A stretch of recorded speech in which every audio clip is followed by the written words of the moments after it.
पण मी आता या धनगर समाजाच्या आरक्षणासाठी आणि तुमच्या उपोषणासाठी कधी काही 20 वर्षांना 50 वर्षांनी जरी एखादा धनगर बांधवाचा नेता म्हणला मला फोन नव्हता आला तर आपला कानच धरायचा, पुण्याला फोन लावणार नाही मुंबईला पळा म्हणून.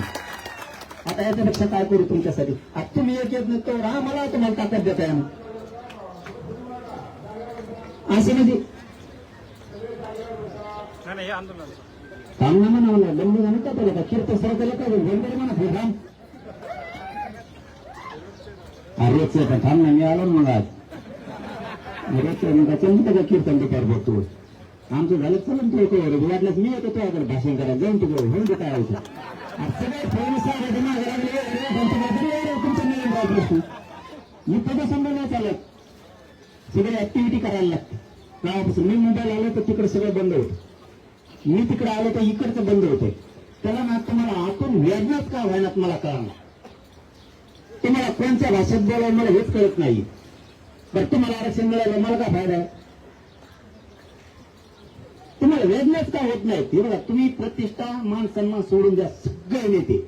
मी याच व्यासपीठावरून धनगरांच्या सगळ्या नेत्यांना पुन्हा एकदा विनंती करतो, थोडंसं मान सन्मान बाजूला ठेवा. मी द्या एवढ्या धनगराला गोरगरिबाला आरक्षण पेटून नका सगळ्यांनी राज्यात शांततेत आंदोलन करा, फक्त गोंधळ करू नका. गोंधळ केलं तर आंदोलन मोडलं, गोंधळ केलं तर आंदोलन मोडलं. कारण हे शांततेचं युद्ध डेंजर आहे बरं. हे कोणाला धडमोडता येत नाही काहीच नाही.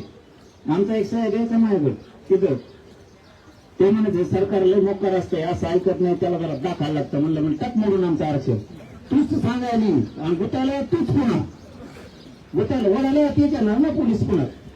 त्यामुळे फक्त तुम्ही वाईट पाऊल उचलू नका आणि एकदा धनगर ठरवा. उद्या महाराष्ट्र बंद शांततेत होऊन जाईल उद्या सकाळी, पण एकदा तुम्ही मनावर घ्या सगळेजण. आम्ही कुठेही कमी पडणार नाहीत, कुठे जायफळ करायची गरज नाही, दगडफेक करायची नाही आणि ते तर करूच नका. आम्ही शांततेत आलो, शांततेत गेलो. आता ते सांगणं गुन्हा आहे का?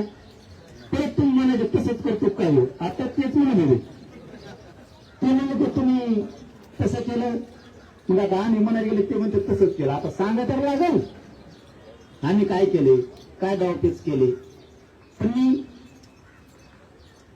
डावपेचाला करत नसतो ते नाही करून घेत, पण कलाकार देऊ देवेंद्र फडणवीस सुद्धा फाटत.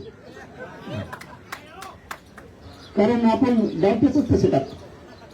त्यांनी माझ्यावर जेन तर डावपेच टाकलेले, जेन नाही ते तुमच्यावर एक बी डाव टाकला नाही त्यांनी, आणखी एक पण.